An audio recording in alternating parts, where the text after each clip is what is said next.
ஓம் ஸ்ரீ குருப்யோ நமஹ. ஸ்ரீ மகாபிரிவாத்திரணம் மகாபிரிவாத்திரணம் மகாபிரிவாத்திரணம்.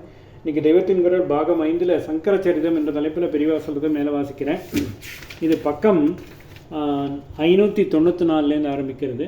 திருவாரூரை எடுத்துக்கொண்டால் அந்த கோவில் விஷ்ணுவின் ஸ்வரூபமாகவே கட்டப்பட்டிருப்பது. அந்த சுரூபத்திலே ஹிருதயஸ்தானம் எங்கே இருக்குமோ அங்கேதான் தியாகராஜமூர்த்தி பிரதிஷ்டை செய்யப்பட்டிருக்கிறது.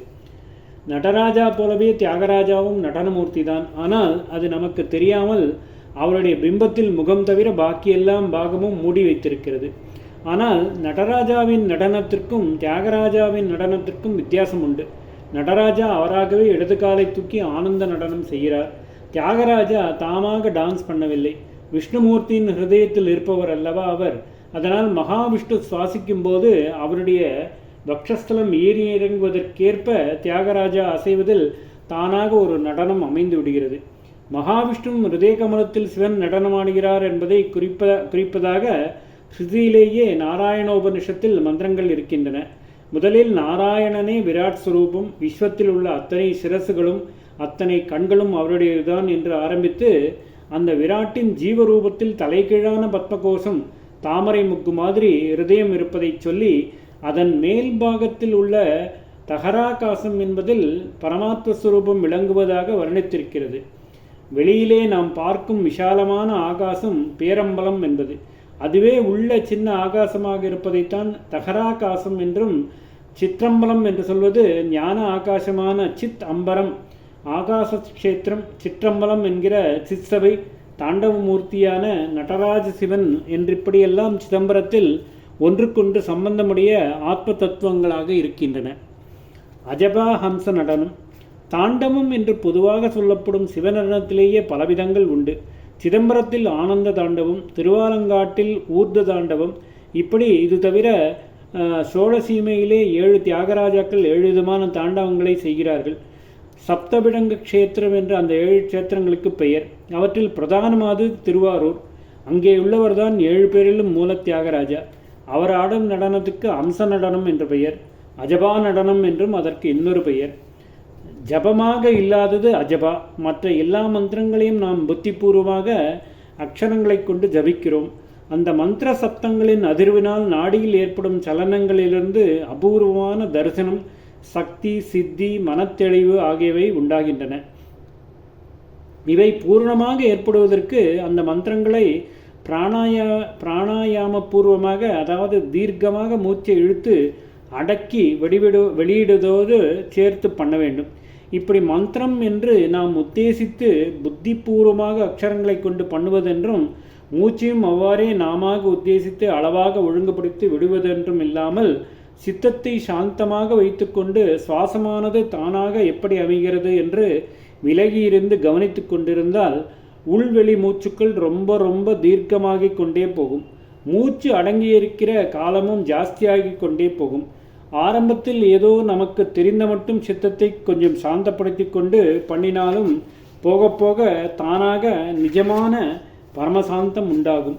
பிராணாயாமம் என்று அடக்கி கிடக்கி செய்யும்போது இருக்கிற ஸ்ட்ரெயின் கொஞ்சம் கூட இல்லாமல் அனாயாசமாக இப்படி ஏற்பட்டு பரமசாந்தமாக மூச்சும் எண்ணமும் புறப்படுகிற ஆத்மஸ்தானத்தில் கொண்டு போய் சேர்க்கும். இப்படி இதிலே ஒரு மந்திர ஜபமும் இல்லை அல்லவா. அதனால் அஜபா என்று பெயர். உபசாரமாக இதையும் ஒரு ஜபம் என்று சொல்வது உண்டு. அதுதான் ஹம்ச மந்திர ஜபம் என்பது. மூச்சு உச்வாச நிஸ்வாசமாக உள்ளுக்கு இழுப்பதும் வெளியில் விடுவதும் உள்ளபோது ஹம் ஹிஸ் என்ற ஒலிகளைப் போல சப்த சலனம் அமையும். அதனால்தான் அம்ச மந்திரம் என்பது. அதோடு அகம் அம்ச என்பது அகம் ஷ என்பதற்கு நான் அவன் என்று, அதாவது ஜீவாத்மாவான நானே ஈஸ்வரன், அதாவது பரமாத்மா என்ற அர்த்தம். நானே அவன் என்ற மந்திரம் நிறுத்திவிட்டால் ஜீவாத்மா தான் ஈஸ்வரன் என்று குறுக்கிவிட்டதாக விபரீத அர்த்தம் செய்து கொள்ளலாம் அல்லவா. அதனால் பரமாத்மாவான அவனே நான் என்றும் சேர்த்து சொன்னால்தான் முழுசாக சொன்னதாகும். அவனே நான் என்பது சக அகம், சந்தியில் சோகம் என்றாகும். அம்ச என்பதோடு சோகம் என்பதையும் சேர்த்து சொல்லுவதுதான் அம்ச மந்திரம்.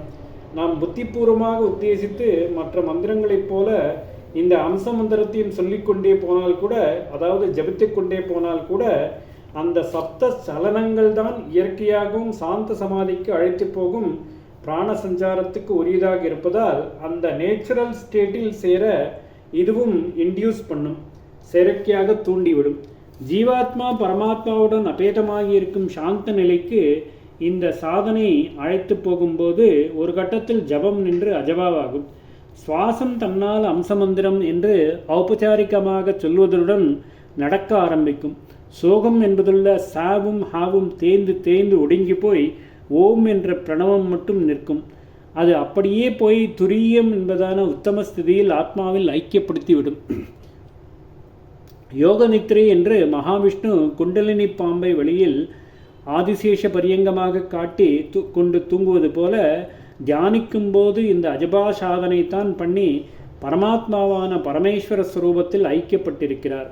அப்பொழுது அவரது பிராண சஞ்சாரத்துக்கு ஏற்றபடி பரமேஸ்வரன் ஆடுவதுதான் தியாகராஜாவின் அஜபா நடனம் அல்லது அம்ச நடனம். இதை ஒரு பிம்பமாக விஷ்ணுவின் ஹிருதயத்தின் மேலே ஈஸ்வரன் நாட்டியம் பண்ணுவது போல காட்டினால் ஜனங்களில் பெரும்பாலாராக உள்ள விஷயம் தெரியாதவர்கள் தப்பாக நினைக்கும்படியாகும்.